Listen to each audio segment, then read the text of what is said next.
Bao nyonso ba mitunaki to ba mitunaka to bazo banga to benga na Congo érosion. Érosion eza na arme moko efficace contre yango dans un premier temps avant même que kota na ba gros moyens, c'est la pelouse. Kanisa soukour na yo ya botanique et ko rappeler o to benga ka photosynthèse. O ngana za ko pema ezali gaz carbonique, mais gaz carbonique il faudrait que matiti to verdure to makasa et yamba yango, bref banzete yamba yango pour que être transformé en a pourquoi c'est l'angaï oxygène. Congolais la muka mbala moko. Congolais téléma une fois. Totika pour continuer aux en retard bisika oyo peut-être ma petite solution et zanango déjà surtout par la nature. Là je parle de pelouse ou gazon et koki ko sunga yo po ezala allié moko efficace en ce qui concerne l'érosion. Espace oyo tozolongolango savane et comme bisika balbako fonda tokocha bandako tokocha balabala to sala boye. Attention, vous êtes en train déjà de déranger la nature. Mais tant que vous déranger la nature, surtout que kotatina sa mabele tant que ça la fondation, vous déranger la nature. Mais tant que vous déranger la nature, il faut se préparer en conséquence.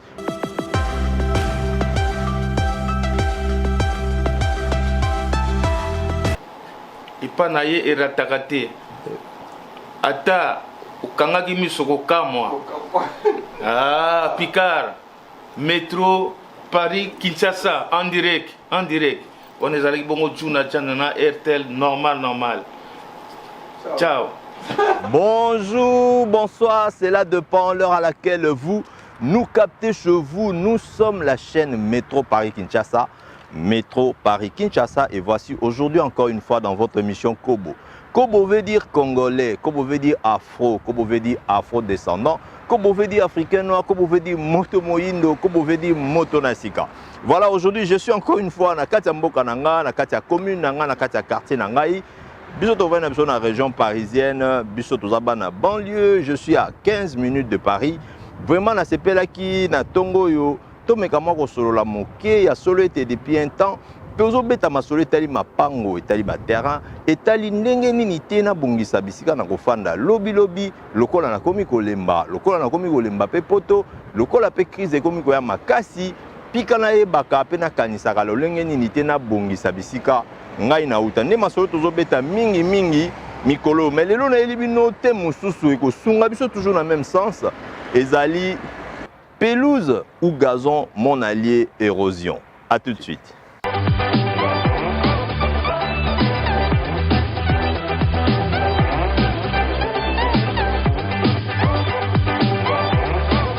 Merci Nabino, merci Nababone. On a s'abonné, t'as s'abonné à la chaîne Nabiso, to beta kama solo. Nous surtout etali peso tourner autour ya Motomoindo. Motomoindo nde peuple oyo tala makambocho le kalisusu na côté ya Arab kuna na côté ya Maghreb. Kaka toujours peuple wana nde bazo nyokolo ande bazo monisa pasi kino lelo. Teoloba ki mena ba o bazo ka chance ya kofanda pemena mondele to ya ko vivre libanda ya mboka Congo. Bangonde tozoya malembe ko la musa to ko rappeler ou encore ko insister na makambo bango pe baebi mais ko sunga bango pour que bakanisa ngo encore de plus en plus. Lelo ngala lo ba mingi likambo etali pelouse to gazon na kati ya lopango na ngai rôle nango nini et puis pona nini to ekolobelango. Bandeko ebele to yebaka te ke nature esepesi biso nyonso kaka nde na biso moko nde toyekola pe toyeba lolenge nini te tosalela makambo yango. Tala boy osombi ba graine sinon osombi ba semence pour na pelouse ndenge lika pa na biso na poto wa c'est déjà fait en sac.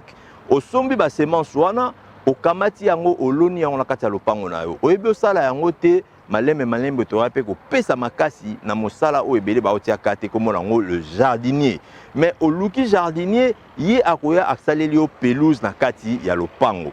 Pour nani to beti masolo et puis pour ene ko tema likamba pelouse pambate la pelouse ne va rien te coûter pratiquement du moment que moyina mvula eza nzambe ndenge kaka bandolo na bwaka mbula to apena pays moko tropical do mbula eza nango ndenge ka nzamba ndo tindelo mbula boye pe pelouse na yo ekozala na nzoto kolongolo mais seulement il faut yo yeba betape nyonso pona olo na pelouse ya bien. Mais pona nini kasi Picard ayo lobe makambo pelouse biso ko to somba na biso ba terrain biso ba eto ko tonga na biso ba ndako. Voilà. Na ko lobe kamba pelouse po mingi batuna ngai balobi ah papa so ba wi to teke tika moyo ka papa ndeni ko tango terrain za plat est-ce que l'érosion est alité, est-ce que ma boule est alité, est-ce que Kotan Selekuna, est-ce que Kota Boyekuna. Voilà, pour tout moi, biloko ebele na ba partenaire na biso mingi. Mais naïe kobeta c'était pour le baquet tout ça na ba biloko mususu ba benga na français ba atout, c'est-à-dire de choses qui sont peut-être autour de toi ou que tu peux acquérir facilement, mais yondo sali attention te de ba biloko mususu lokwa ba pelouse eza biloko otonga na siso tonganda ko na kotika lopango polele te toujours. Et attention encore une fois, na ba mingi to kutena ba na Kinshasa, yepo na yepo lopango neza kitoko, il faut ye kakacha pavement de to benga on veut dire à bétonner na se ou encore atia, je sais pas moi ba dalle to bani, c'est bien mais attention, battez-la toujours végétation na kat espace vital na yo, battez-la toujours végétation, c'est-à-dire ba fleurs, ba plantes, biloko ndenge na verdure, en un mot ezalaka toujours na kat ya lopango na yo ko sunga yo makasi. Pona oxygène et outarande na nzete. Kanisa sous cours na yo ya botanique et qu'on rappelle au tobengaka photosynthèse. On a naza ko pema ezali gaz carbonique, mais gaz carbonique il faudrait que matiti to verdure to makasa et yamba yango, bref banzete yamba yango pour que être transformé yango na pourquoi ekozong selangai oxygène.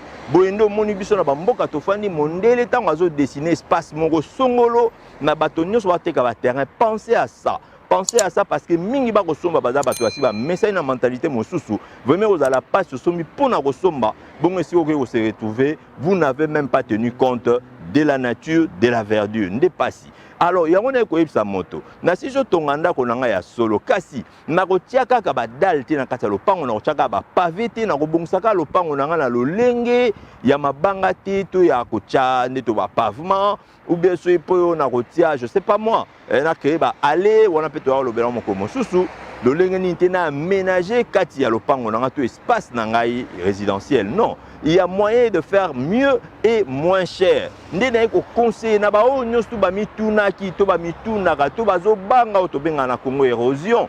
Érosion eza na arme moko efficace contre yango dans un premier temps avant même ko kota na ba gros moyen c'est la pelouse. Pelouse eze lokoyo e ko kode matara mingi te mais azana ba racine mingi. Siko ba racine mingi on attend yo loni yango bien ebelo na ngolo yango bien croisé et ko sala yo une densité c'est-à-dire ko fanda tout fond nyonso tout esika moko. Nzoka tango fandi tout fond nyonso esika moko et ko protéger mabele na yo parce que son rôle c'est de protéger sol ko protéger terre bisika yango elonami. Yango comme le barrage moko ou encore filtre entre mbula ozo beta sinon mai nyonso tout ezako leke sika pelouse ali akovandisa na ba misisa na akobomba mabele ezala nyonso bisika moko na ko beta sete wana tina pamba te yango ko kuti mbongo mingi te tango yosi oloni yango ekomi kokola na makasi ya nzambe oyebi osala yango te lukangai bengangai sinon nakopesa makanisi pona komuluka kozwa pe ba contact na ba jardinier muso ya Kinshasa pona kofungula bango ke bakanga maboko te makambo ya kosala na mboka ezali ebele d'autant plus que tozali pe mingi donc ba érosion mususu toyoka o na mpasa o na nini c'est seulement cette petite éducation. Je ne viens pas ici en professeur mais seulement tozoa ko sunga na ko simba na ko se soutenir donc na bampasa na bamboka mususu na bakoin mususu soko ekolandela okomona ke to bosanaka mingi ko consolider mabele na ba moyen moko pe naturel pour que éviter biso ba mauvais accident ya érosion. Tout ça là qui moi tourne en Suisse, vous savez que la Suisse est un tout petit pays na kati Europe mais Suisse a un pays montagneux. Mais pour la nini kase pa na bango bakawa na ba érosion ya ba boy na boy ezalaka te. Non, eza mondele. Pareil pe na Matadi pe eza ville moko montagneuse. Mais belge tanga tongi Matadi akokiango Matadi bula Matadi bato ba expliquer ngo balobi elagisi ko beta mabanga. Donc eza mboka rocailleux. Mais ndenge nini kasi mondele alonga kotonga Matadi surtout so mati kota ba soyo kuna o senti que vraiment ba monter ezali. Mais ndenge nini kasi epanzana raté parce que au biso to benga na kobo quand vous dérangez la nature, il faut savoir se préparer en conséquence. Biso benga ngo déranger la nature. Moto nyonso tout so ka tali zamba komona zambe vandi yango moko ezwa likambote ezwa likamate pambate eza nango na l'état sauvage. Mais tango yo sikoyo oye olobi zamba o na sala ngo immeuble na tonga ndako espace oyo tozolongola ngo savane et comme bisika balba ko fonda attention, vous êtes en train déjà de déranger la nature. Mais tant que vous dérangez la nature, surtout que vous avez la fondation, vous dérangez la nature. Mais tant que vous dérangez la nature, il faut se préparer en conséquence. Mundele siko tango ayaka a dessiner sika a bandi cité a bongisi nyoso. Moto na moto bien sûr na fonction na poste na ye mais bazui maele nyoso ba étudier quoi ni bazo tonga so que zai na ngomba ba oyeba ndenge il faut to consolider, nous gardons la même pente mais il faut to consolider, to bétonner partout, to nyoso comme un tout de manière même ceux qui me voulaient ayé mbula mutezai so ekoi na omba mon espace moko sauvage ya terre ekuti ba matiti et dindi na ngo s'infiltrer na sa mabele mais tant que tie immeuble na o mais siko mbula ekende zela ninde makam na zolo ba donc moto maele il faut à canaliser, il faut à lakisa bipa nini mbula wana ekokende. Congolais la muka mbala moko. Congolais telema une fois. Totika pour continuer ko ba retard bisika oyo peut-être ma petite solution est déjà surtout par la nature. Là je parle de pelouse ou gazon et koki ko sunga yo po ezala allié moko efficace en ce qui concerne l'érosion.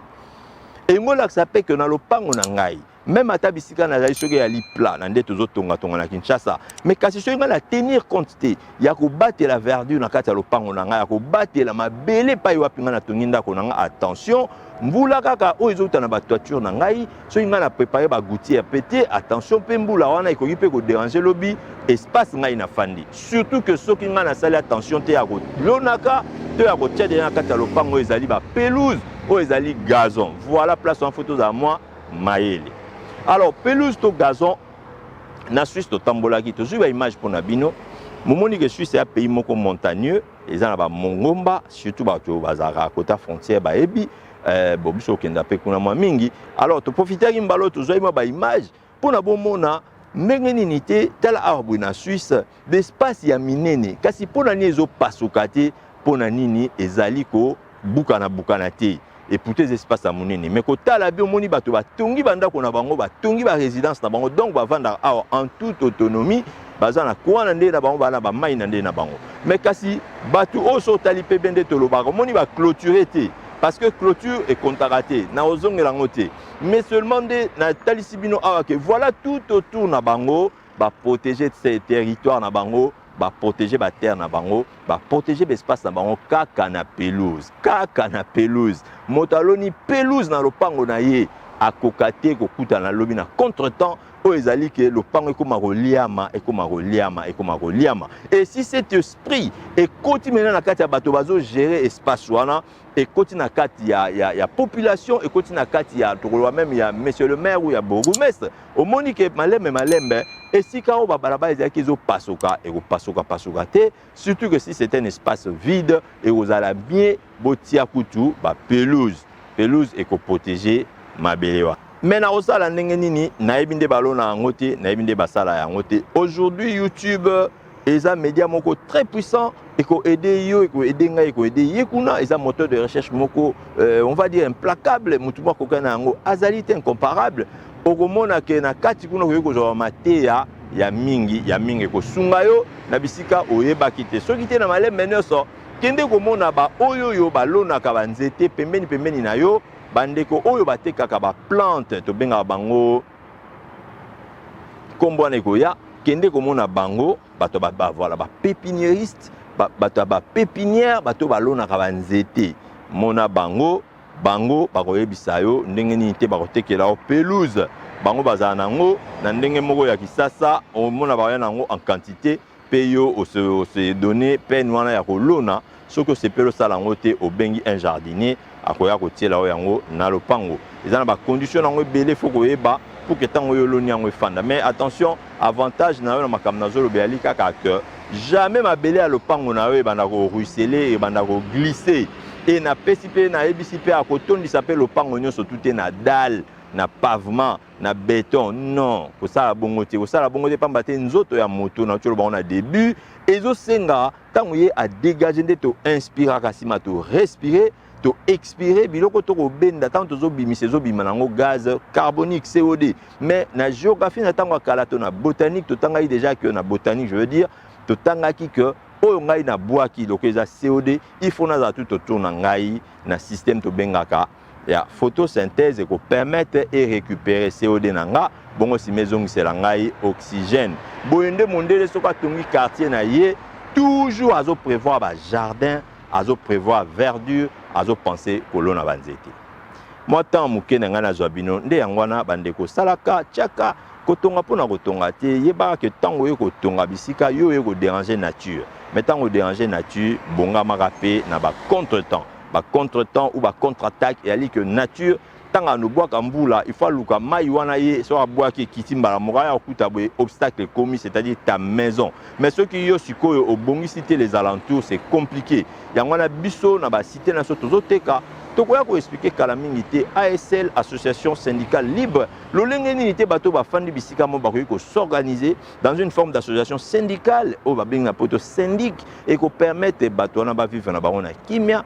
ba ko gérer quotidien na bango pe ba ko gérer onyo seali babiloko bango bazobwaka des ordures ménagères na babiloko mosusu Picard motonasika asepelaki asuka wana pamba te trop parler peut tuer na bosa nte ko pesa mbote na ba abonné na biso nyonso matondo na minene bozo sala ba nyonso bazo komela so ba commentaire to tondi botondi mais mission nyonso suso bomoni leki botika bongo te faut ko beta commentaire et sunga ndeko moko et sunga pe mosusu tongo to tonga kaka ngai na yo mbote komela bino oyo ba mambo nyonso ya famille ndongala famille monene mbote komela bino famille Kachabala bisika nyonso boali famille Fukiavata lo sako to bosani binote bana bloc KV bana académie des beaux-arts baninga na nyonso oyo nyonso to club ya entrepreneur yango na pesi bino respect.